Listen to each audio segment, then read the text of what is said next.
You probably want to make more money in the Army, right? And the way to do that is by ranking up, because that's how it works in the United States military. It's how it works in the Army. If you want to make more money, you got to move up in rank. And there are ways that you can do that through waivers and everything to get promoted faster, right? There's a certain point where you're just automatically going to get promoted. But if you want to move through it faster so you can make money quicker, sooner, make more rank sooner, whatever, right? Then there's ways you got to go about doing that. Now, for this video, I'm talking about enlisted rank for E1 through E4. That's your privates to your specialists, because there is a certain time frame where you're automatically going to get promoted, right? If you have been in the Army for X amount of time and you've been at that rank for X amount of time, then it's an automatic thing where the system knows that, hey, if a soldier has those two components, they've met those two components, then we're automatically just going to promote them, right? Now, if you notice, let's say on your pay stub, which is called an LES in the Army, your leave earnings statement, but if you notice on that pay stub that, hey, it says that I'm an E2 now when I was an E1, but my leadership hasn't promoted me, you can't just go and like slap on that rank. You're supposed to like let your leadership know. They hopefully should be tracking those kinds of things anyways, but there are times where they're not. And if that happens and you notice that, hey, I'm getting paid for E2 because the system automatically promoted me, you got to let your leadership know so they can go through the right process and then actually officially promote you to where you can wear it, even though you're already officially that rank and you're getting paid that rank. But that automatic system goes off of those two components: time and service, which is how long you've been in the Army,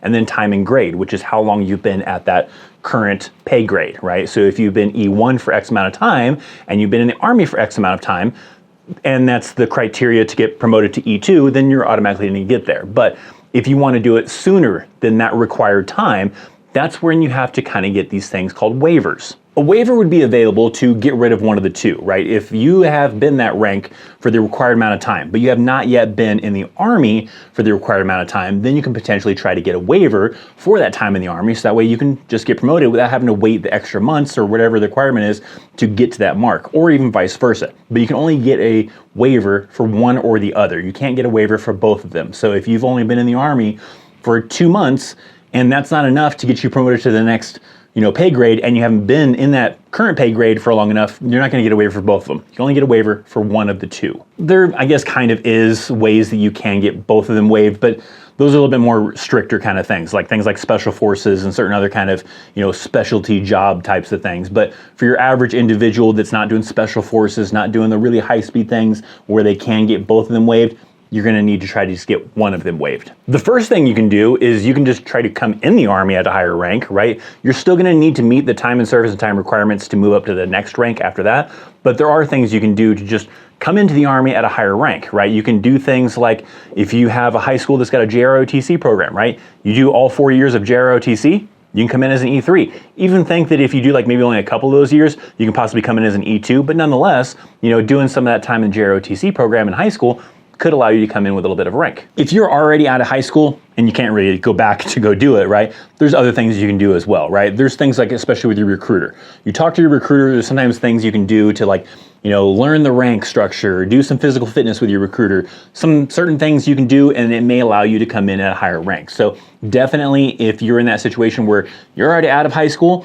and you want to come in with a little bit of rank, talk to your recruiter. Ask them, what can I do to try to come in the Army with a little bit of rank? Is there a program I can do, like the delayed entry program or the future soldier program? Certain things like that can allow you to come in with a little bit of rank, and you don't have to start out at the very bottom as an E1. College can also be a benefit to you, right? If you've got an associate's degree, you can possibly come in as an E3. And if you've got a bachelor's degree and you don't want to become an officer, you can come in as an E4 with a bachelor's degree. So going beyond that, you can't really come in as an E5, right? So E4 is kind of the max where it's going to come in at of coming in as an E4, and then somewhere is below that. But if you don't have any of that stuff, well, you're most likely coming in as an E1 as a private. So you're in those situations now, though. You want to try to get a waiver because you don't want to wait for that time frame to come about to automatically get promoted. You want to get promoted sooner. So how do I get some of those waivers? Well, for like individuals that are like E1, E2, right? You're a private still, but the process is very similar, right, for a lot of these ranks. But when you're E1, E2, they don't have a whole lot of high expectations for you just yet, because you're a new soldier, you're new to the Army.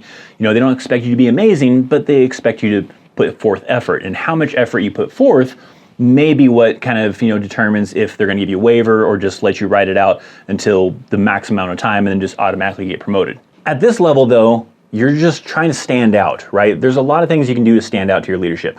One of the key ones is just being really good at your job. Whether you're an 11 Bravo, you're an 88 Mike, you're a mechanic, you're a cook, whatever, right? Stand out to be good at your job. There's going to be some soldiers that are just going to put minimal effort, right? They're just going to do their job, call that good. But if you are that individual that they see is putting the extra effort in there, they're trying to be really good at their job, then you might be the person they're going to look at to possibly give out some of these waivers to.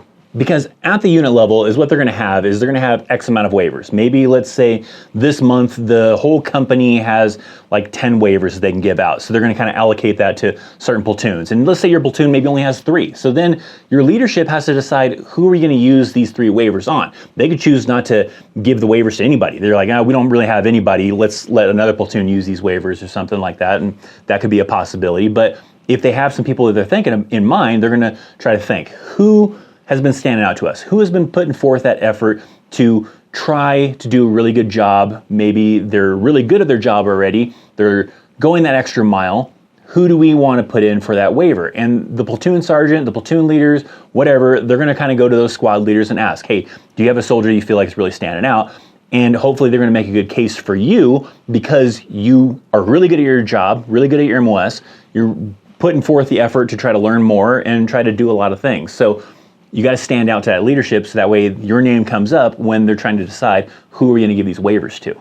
Another thing you could be possibly doing is volunteering for everything. I've said that before in a lot of videos where I've said, if you want to stand out, volunteer for everything, right? And at some point in time, because you've been volunteering so much, your leadership probably be like, no, you volunteer all the time, give me somebody else. And it kind of saves you in the end.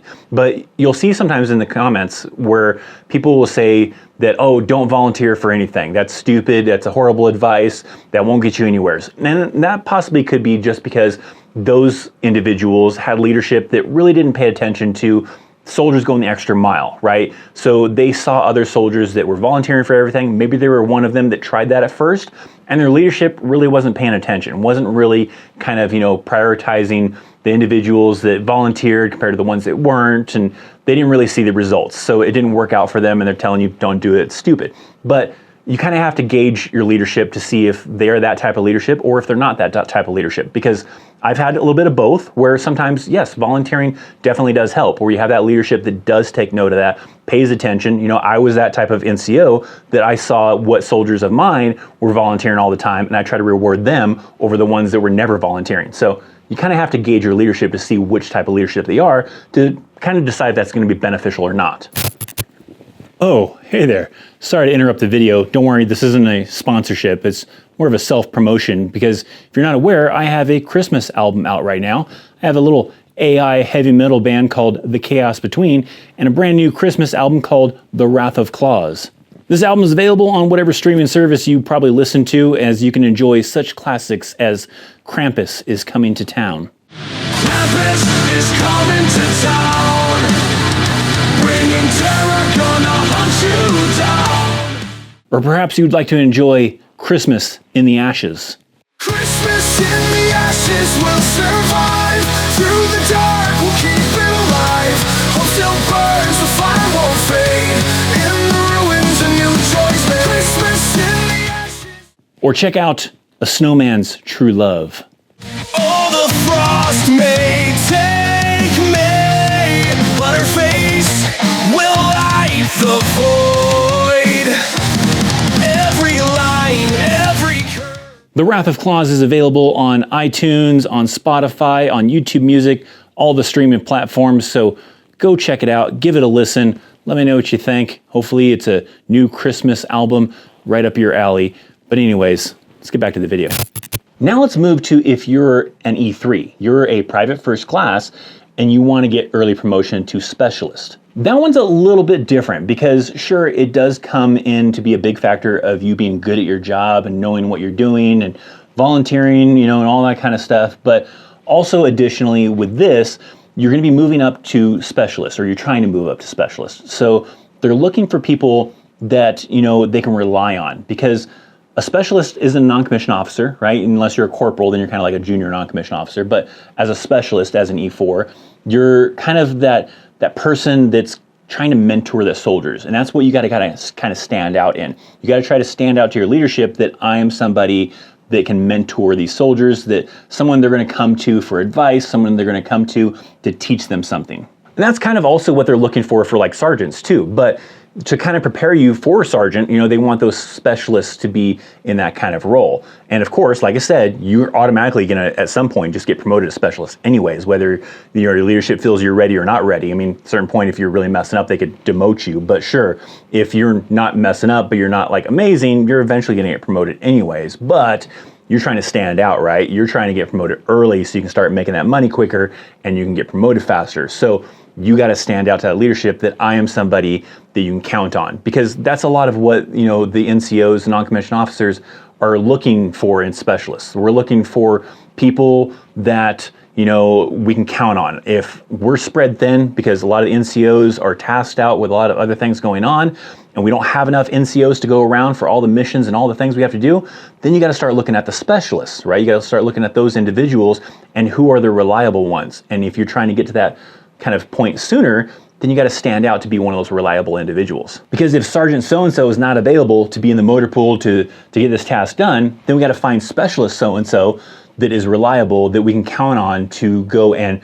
make this mission happen. So you want to try to stand out as a private first class to show that you're ready to be a specialist. You don't need to wait for that 2 years time in service, 6 months time in grade, or something like that. I don't remember exactly, but along those lines, right? You don't need to wait for that time frame to come about to be that individual to that they can count on and rely on. You're ready now. And so then when it comes about for them to decide, hey, we got X amount of waivers to give out, who needs to bump up a little bit in rank faster than they should? And hopefully you're that person that they think of when they are trying to come up with who the waiver should go to, because of your actions, because you have shown to them that you are reliable and you can mentor these soldiers, and you can be reliable to kind of be like that go-to person to kind of make sure the mission gets done when the NCOs are not available to do that. If you're watching this video and you're currently in the Army, or maybe you're a veteran, was there a time that you got a waiver, right? You got moved up in rank faster than you should have because of this. And try to think back to why you feel that maybe you got that waiver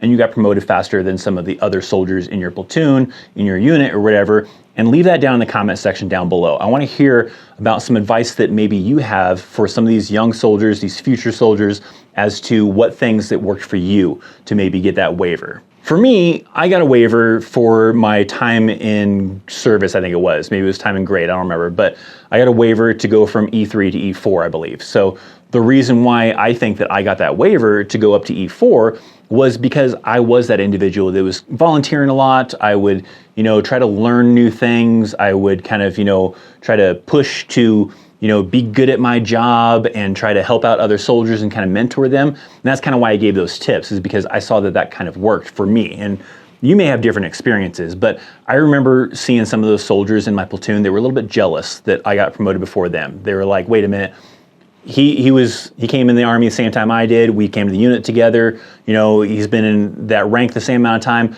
How come he got promoted faster than I did? And the soldiers that were jealous were definitely some soldiers that were kind of just doing their job, sometimes trying to hide and trying to not be visible when it came down to tasking out certain things, so hopefully they wouldn't task for that, where I wasn't doing that. I wasn't trying to hide and trying to dip out and try to, avoid being tasked to do certain things. I'd sometimes volunteer to do those things. And so I was kind of like the go-to person that they relied on to be able to get things done and they can count on. So I got that waiver. I got promoted faster than some of these other people. They were just kind of just trying to get by and just doing their job and not really trying to make any extra effort. Now, if you want to support what I do here, there's a lot of ways you can do so. You can support the channel by buying some merch. I got some Chaos merch on my website. There's a link in the description box down below. You can join the channel memberships to get some perks. And then, of course, there's the free ways of doing it. Making sure you're subscribed to the channel. Make sure you're liking the video if you enjoyed it. Leave me some kind of comment of some sort just to say hi, even if you don't have any specific questions or anything specific to the video. It's still greatly appreciated. But nonetheless, I thank you for watching this video, for hanging out. Hopefully you enjoyed it, and if so, maybe share it with someone that also could enjoy this video. But thank you for watching. I'm Christopher Chaos, and I'll see you next time. See ya.